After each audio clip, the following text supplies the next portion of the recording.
एक बार फिर से आप सभी का स्वागत है the basic concept classes Barkagaon के ब्रांच में, जहां हम लोग लगातार फिजिक्स का एक सीरीज चला रहे हैं 3-4 दिन से, जिसमें हम लोग फिजिक्स का एक चैप्टर है प्रकाश का परावर्तन। उस प्रकाश के परावर्तन के चैप्टर के बारे में हम लोग जान रहे हैं, जिसमें हम लोग प्रकाश का टॉपिक पढ़ चुके हुए हैं, प्रकाश के परावर्तन का टॉपिक पढ़ चुके हुए हैं, और यह तीसरा टॉपिक अभी चल रहा है दर्पण का टॉपिक। ठीक है, जिसमें दर्पण के बारे में हम लोग कल पढ़े थे, जिसको एक बार हम लोग फास्ट में पहले रिवाइज कर लेते हैं। तो सबसे पहले सवाल आता है कि दर्पण क्या होता है। तो दर्पण कहने का मतलब है कि वह चिकनी एवं चमकीली सतह जो निश्चित रूप से प्रकाश को परावर्तित करती है और जिसका एक सतह रजतित होता है, उसे दर्पण कहते हैं। ठीक है, दर्पण जो होता है इसे हम लोग इंग्लिश में मिरर बोलते हैं, शीशा या आईना बोलते हैं। ठीक है, यह दर्पण जो होता है यह दो प्रकार का होता है। कितने प्रकार का? दो प्रकार का, एक गोलीय दर्पण और एक समतल दर्पण। समतल दर्पण उसको बोलते हैं कि वैसा दर्पण जिसका परावर्तक सतह समतल होता है, उसे समतल दर्पण कहते हैं। ठीक है, इसे प्लेन मिरर बोलते हैं, इंग्लिश में क्या बोलते हैं? प्लेन बोलते हैं। दूसरा गोलीय दर्पण क्या है? तो वैसा दर्पण जिसका परावर्तक सतह कैसा हो? गोलीय हो। कैसा हो? गोलीय हो, उसे गोलीय दर्पण कहते हैं। ठीक है, गोलीय दर्पण को इंग्लिश में स्फेरिकल मिरर बोलते हैं। क्या बोलते हैं? Spherical mirror. अब जो आता है कि ये गोलीय दर्पण दो प्रकार का होता है। कितने प्रकार का? दो प्रकार का। जैसे हम लोग जानते हैं कि गोलीय दर्पण, अगर मान लो ये गोलीय दर्पण है, ठीक है, तो इसमें अगर अंदर से रजतित है, क्या है? अंदर से रजतित है, और कुछ भाग मान के चलिए कि बाहर से रजतित है। क्या है? बाहर से है। तो अगर हम इसको दो पार्ट में बांट दे, कितना पार्ट में? दो पार्ट में बांट दे, तो जो अंदर से रजतित है, तो इधर वाला पार्ट क्या कहलाएगा? उत्तल दर्पण कहलाएगा। क्या कहलाएगा? उत्तल दर्पण कहलाएगा। ठीक है, और इधर वाला पार्ट में क्या है कि अंदर से रजतित है, ये बाहर, ये सॉरी, इसमें अंदर से रजतित है, मतलब अंदर से लगा हुआ है। अपरावर्तक सतह जो है बाहर है। परावर्तक सतह क्या है? बाहर है परावर्तक सतह, बाहर परावर्तक सतह है। क्या है? परावर्तक सतह। ठीक है, तो बाहर परावर्तक सतह मतलब उत्तल दर्पण, अंदर है परावर्तक सतह, अंदर परावर्तक सतह। तो ये तुम्हारा कौन सा दर्पण हो जाएगा? ये हो जाएगा अवतल दर्पण। कौन सा हो जाएगा? अवतल दर्पण। ठीक है, मतलब अगर उत्तल दर्पण अवतल दर्पण को पहचाने तो आपको जो है ये वाला अगर भाग दिखे, तो ये तुम्हारा कौन सा दर्पण हो गया? उत्तल दर्पण। ठीक है, अगर ये वाला भाग देखे, कौन वाला भाग? ये वाला अगर आपको भाग दिख रहा है,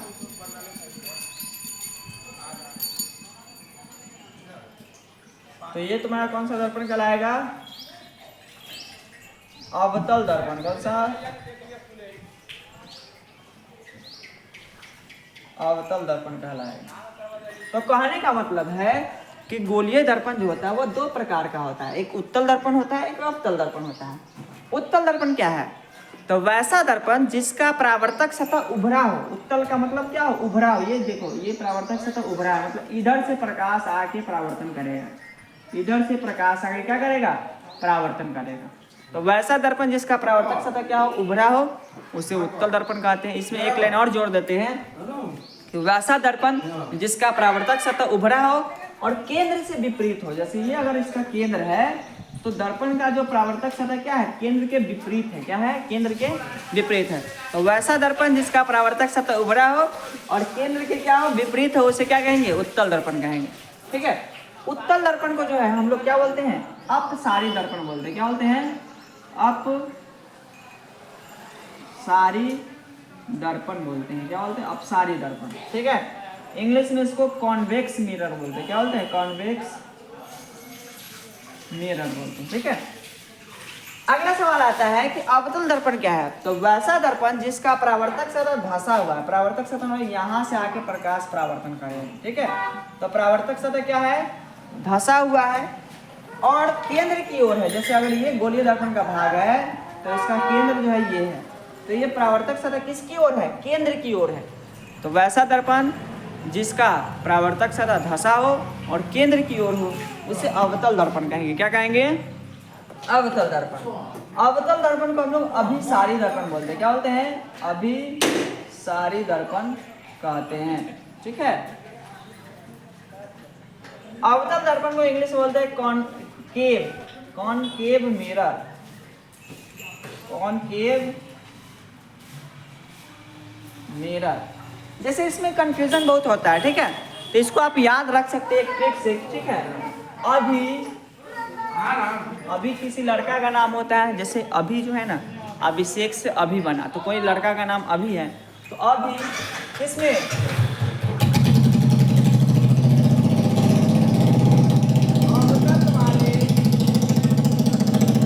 अवतल वाले कॉनकेव या केव में, किसमें? केव में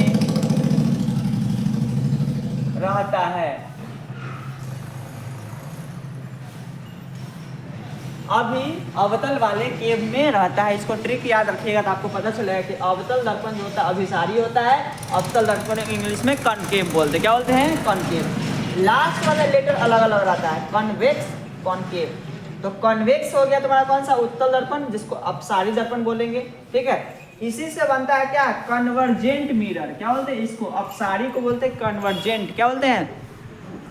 या कन्वर्जिंग मिरर। ठीक है, कन्वर्जेंट मिरर भी बोल सकते हैं। और सॉरी, उल्टा बोल दिए, इससे बनेगा तुम्हारा क्या? डाइवर्जेंट। क्या बनेगा? अपसारी से डाइवर्जेंट बनेगा और अभिसारी से कन्वर्जेंट बनेगा। क्या बनेगा? कन्वर्जेंट। ठीक है, तो कहने का मतलब है कि उत्तल दर्पण क्या है? तो वैसा दर्पण जिसका परावर्तक सतह उभरा हो और केंद्र के विपरीत हो उसे उत्तल दर्पण कहते हैं। इसे अपसारी दर्पण भी कहते हैं और इंग्लिश में इसको कॉन्वेक्स मिरर कहते हैं। ठीक है, अवतल दर्पण वैसा दर्पण जिसका परावर्तक सतह क्या हो? धंसा हो और केंद्र की ओर हो उसे अवतल दर्पण कहते हैं। इसे अभिसारी दर्पण भी कहते हैं और इसे कॉनकेव मिरर कहते हैं। क्या कहते हैं? Concave mirror. अब सवाल बनता है कि अवतल दर्पण को अभिसारी दर्पण क्यों कहा जाता है? अवतल दर्पण को अभिसारी दर्पण क्यों कहा जाता है? तो इसका सवाल आता है, जवाब होगा कि अवतल दर्पण जो होता है वह प्रकाश की किरण को, किसकी? प्रकाश की किरण को जो परावर्तन करता है दर्पण पे से, तो उसको क्या करता है? एक जगह मिलाता है। एक जगह क्या करता है? मिलाता है, मतलब एक जगह अभिसरित करता है। क्या करता है? एक जगह अभिसरित करता है। जब प्रकाश की किरण, ठीक है, अवतल दर्पण में पड़ता है, जैसे मान लीजिए इसमें बहुत सारा भाग होता है, पहले उसको समझ लेते हैं। ठीक है, तो जैसे इसमें बहुत सारा भाग होता है, जैसे ये दर्पण है, अवतल दर्पण। कौन सा दर्पण?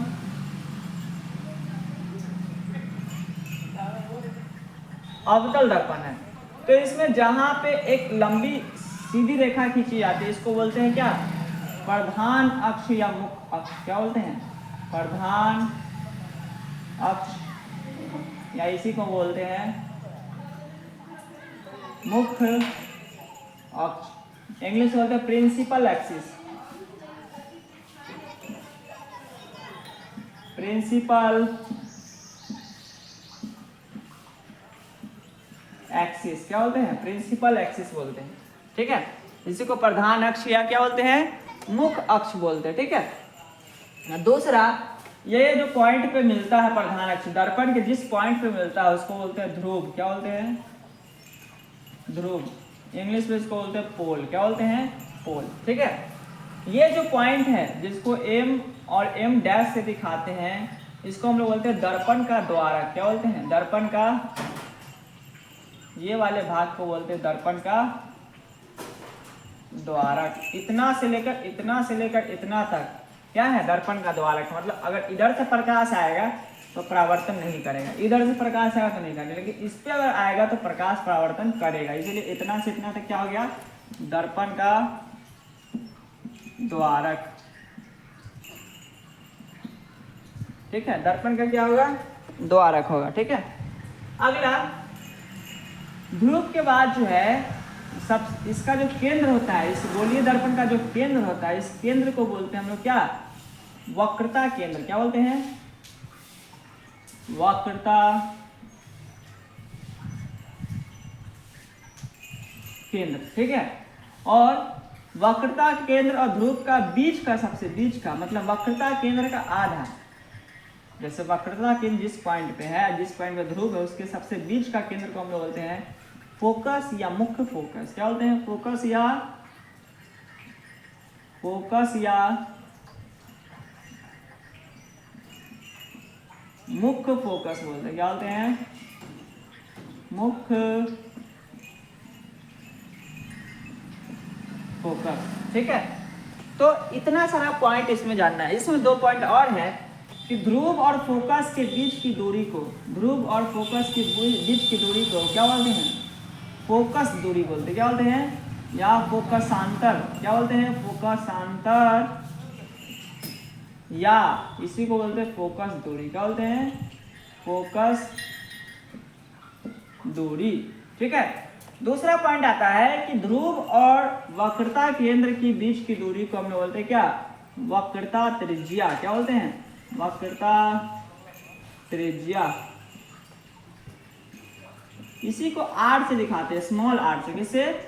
और फोकस सांतर या फोकस दूरी को दिखाते हैं स्मॉल एफ से। किससे दिखाते हैं? स्मॉल एफ से दिखाते हैं। छोटा एफ से दिखाते हैं फोकस दूरी को, बड़ा एफ से दिखाते हैं फोकस को। ठीक है, सी को दिखाते हैं वक्रता केंद्र को और आर को दिखाते हैं वक्रता त्रिज्या को। इसी से एक फार्मूला बनता है, एफ बराबर क्या होता है? r/2। एक फार्मूला बनता है इसी से। ठीक है, तो सबसे पहले बारी बारी से छोटा छोटा टर्म पहले देख लेते हैं। तो छोटा छोटा टर्म में जो है सबसे पहले आता है कि ध्रुव क्या है।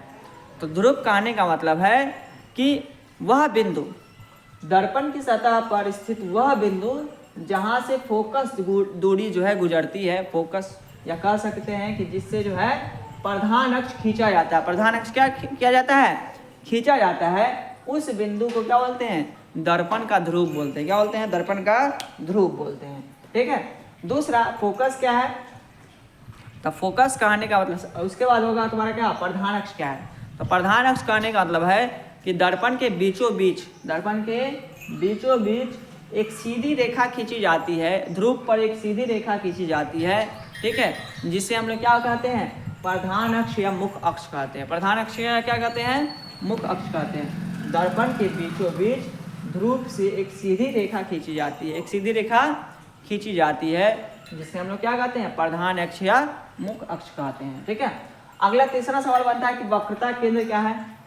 तो दर्पण के केंद्र को, दर्पण के केंद्र को वक्रता केंद्र कहते हैं। दर्पण के केंद्र को क्या बोलते हैं? वक्रता केंद्र बोलते हैं। इसे सी से सूचित किया जाता है, सी से दिखाया जाता है। किससे दिखाया जाता है? सी से। ठीक है, प्रधान अक्ष को जो है हम लोग ए बी से भी दिखा सकते हैं। किससे? ए बी से या ए पी से। ये बीचों बीच जो है आगे तक भी जा सकता है। ठीक है, आगे तक भी जा सकता है। ठीक है, उसी तरह जो है अगर आगे तक जाता है तो एक काल्पनिक बनता है। क्या बनता है? काल्पनिक बनता है, जिससे इसका 2 फोकस भी हो सकता है, 2 केंद्र भी हो सकता है। 2 फोकस भी हो सकता है, 2 केंद्र भी हो सकता है। ठीक है, तो ये जब हम लोग उत्तल दर्पण में देखते हैं, ठीक है, तो इसमें जो है काल्पनिक का भी नोट किया जाता है। तो कहने का मतलब है कि वक्रता केंद्र क्या है? तो दर्पण के केंद्र को वक्रता केंद्र बोलते हैं। इसे सी से सूचित किया जाता है। वक्रता त्रिज्या क्या है? तो ध्रुव और वक्रता केंद्र के बीच की दूरी को, ध्रुव और वक्रता केंद्र के बीच की दूरी को क्या बोलते हैं? वक्रता त्रिज्या कहते हैं। इसे छोटा आर से, स्मॉल आर से सूचित किया जाता है। ठीक है, अगला सवाल आता है कि फोकस क्या है? तो फोकस कहने का मतलब है कि ध्रुव और वक्रता केंद्र के सबसे मध्य स्थित बिंदु को, ध्रुव और वक्रता केंद्र के सबसे मध्य स्थित बिंदु को क्या बोलते हैं? फोकस बोलते हैं। क्या बोलते हैं? फोकस बोलते हैं। कोई भी प्रकाश की किरण दर्पण की सतह पर जब पड़ता है तो वह दर्पण की सतह परावर्तन होने के बाद कहाँ से गुजरता है? फोकस से होकर ही गुजरता है। जैसे अगर मान लीजिए प्रकाश का किरण यहाँ से आ रहा है तो यह कहाँ से गुजरेगा? फोकस से होकर गुजरेगा। कहाँ से गुजरेगा? फोकस से। अगर मान लीजिए नीचे से आ रहा है, कहाँ से आ रहा है? नीचे से आ रहा है, तो कहाँ से होकर गुजरेगा? फोकस से होकर गुजरेगा। तो कहने का मतलब है कि इसीलिए इसको मुख्य फोकस भी कहा जाता है। इसे कैपिटल एफ से सूचित किया जाता है। तो दर्पण की सतह पर स्थित वह बिंदु जहाँ से प्रकाश की किरण परावर्तन के बाद होकर क्या करती है? अभिसरित होती है। क्या होती है? अभिसरित, एक जगह मिलती है, ठीक है। इसीलिए इसको क्या बोलते हैं?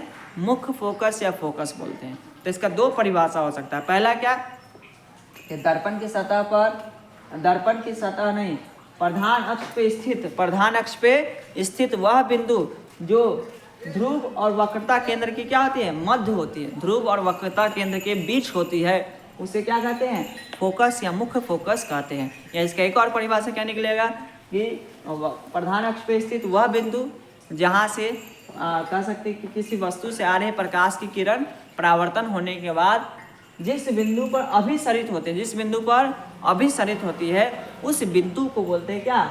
मुख्य फोकस या फोकस कहते हैं, ठीक है। इसे किससे दिखाते हैं? कैपिटल एफ से। अब आता है कि फोकस दूरी क्या है? तो ध्रुव मतलब पी से दिखाएंगे। ध्रुव और किसके बीच?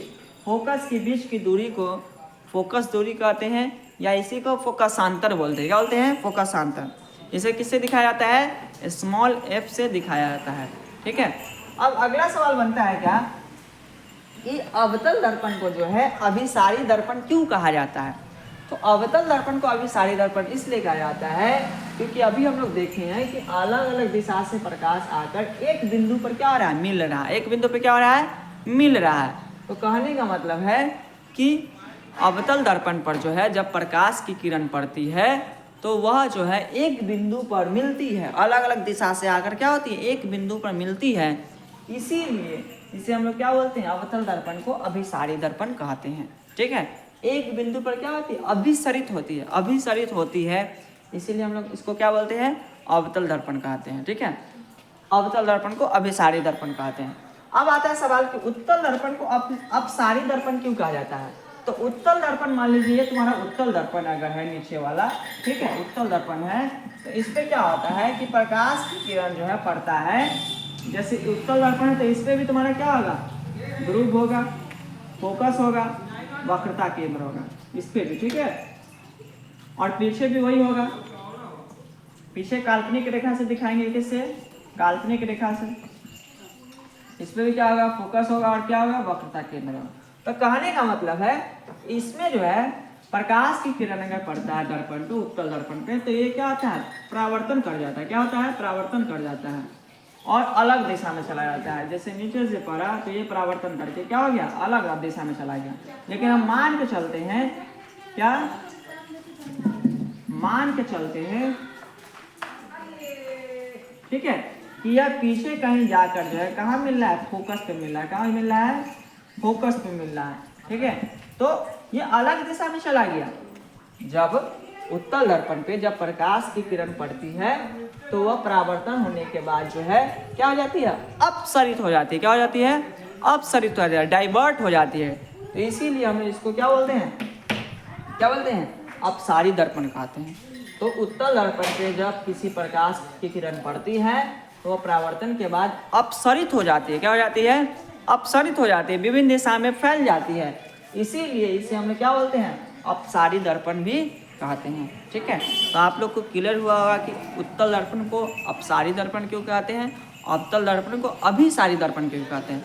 उत्तल दर्पण को अपसारी दर्पण इसलिए कहा जाता है क्योंकि उत्तल दर्पण पे किसी बिंदु वस्तु से आ रही प्रकाश की किरण जब उत्तल दर्पण पे पड़ती है तो वह विभिन्न दिशा में फैल जाती है, ठीक है, मतलब अपसरित हो जाती है।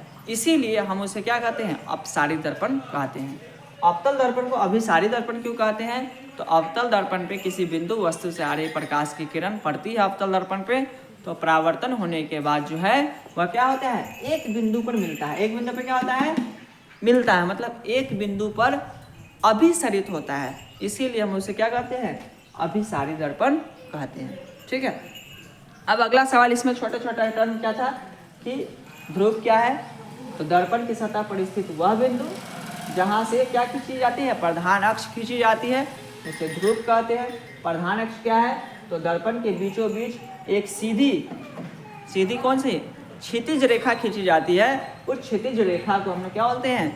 प्रधान अक्ष या मुख्य अक्ष कहते हैं, ठीक है।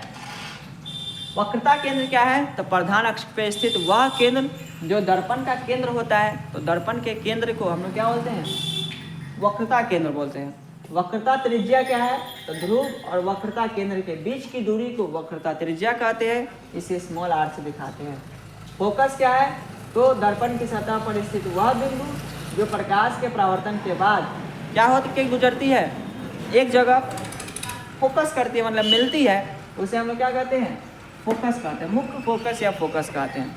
या इसका एक और परिभाषा क्या बताएं कि वक्रता केंद्र और ध्रुव के बीचों बीच स्थित वह बिंदु जिससे क्या हो, प्रकाश की किरण परावर्तन होने के बाद गुजरती है, उसे क्या कहते हैं? मुख्य फोकस या फोकस कहते हैं। इसे किससे दिखाते हैं? कैपिटल F से दिखाते हैं। फोकस दूरी क्या है? तो ध्रुव और फोकस के बीच की दूरी को फोकस दूरी कहते हैं। ठीक है, अब अगला सवाल आता है इसमें कि उत्तल दर्पण और अवतल दर्पण में अंतर क्या है? उत्तल दर्पण अवतल दर्पण में अंतर क्या है? उससे पहले हम लोग जान लेते हैं कि उत्तल दर्पण का उपयोग क्या है और अवतल दर्पण का उपयोग क्या है। तो अवतल दर्पण का उपयोग जो है वह निम्नलिखित है। जैसे अवतल दर्पण का उपयोग जो है हजामती दर्पण के रूप में, जैसे बाल दाढ़ी जो हम लोग बनाते हैं तो वह दर्पण के रूप में किया जाता है, क्योंकि उसमें चेहरा जो है स्पष्ट और बड़ा दिखता है। चेहरा स्पष्ट और क्या दिखता है? बड़ा दिखता है। ठीक है, इसलिए अवतल दर्पण का उपयोग जो है हजामती दर्पण के रूप में किया जाता है। दूसरा, अवतल दर्पण का उपयोग जो है रोगियों के कान नाक गले इत्यादि के जांच में किया जाता है। कान नाक गला जो होता है उसके जांच में किया जाता है।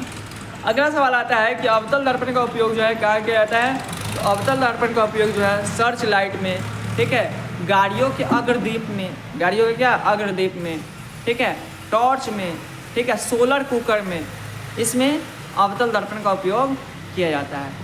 अगला सवाल बनता है कि उत्तल दर्पण का उपयोग कहाँ किया जाता है? तो उत्तल दर्पण का उपयोग निम्नलिखित है। पहला, उत्तल दर्पण का उपयोग जो है उत्तल दर्पण का उपयोग जो है साइड मिरर के रूप में, बस ट्रक इत्यादि के साइड मिरर के रूप में किया जाता है। किसके रूप में? साइड मिरर के रूप में किया जाता है। दूसरा, उत्तल दर्पण का उपयोग जो है सुरक्षा दृष्टि से देखते हुए कुछ घर के कोने जो होते हैं वह हमको नहीं दिखता है, ठीक है, तो सुरक्षा दृष्टि से देखने के लिए जो है वह हम एटीएम में या फिर दुकान में या फिर इमारत में जो होता है वह सुरक्षा दृष्टि के लिए उपयोग किया जाता है। किसका? उत्तल दर्पण का। ठीक है। तीसरा, उत्तल दर्पण का उपयोग जो है स्ट्रीट लाइट में, किसमें? स्ट्रीट लाइट में किया जाता है। ठीक है, किसमें किया जाता है? स्ट्रीट लाइट में किया जाता है। किसका उपयोग? उत्तल दर्पण का उपयोग। ठीक है, सर्च लाइट और स्ट्रीट लाइट में फर्क है। सर्च लाइट जो होता है वो अवतल दर्पण का उपयोग किया जाता है, जो टॉर्च वगैरह होता है सर्च लाइट उसको बोलते हैं। ठीक है, और स्ट्रीट लाइट जो सड़क गली में लगा होता है स्ट्रीट लाइट, उसको उत्तल दर्पण जो होता है परावर्तक के रूप में किया जाता है, क्योंकि वह प्रकाश को क्या करता है? फैला देता है। क्या करता है? फैला देता है। ठीक है, तो आगे जो है हम लोग कल जानेंगे कि उत्तल दर्पण से कौन कौन से किस तरह का प्रतिबिंब बनता है और अवतल दर्पण से किस तरह का प्रतिबिंब बनता है। चलिए आज के लिए धन्यवाद।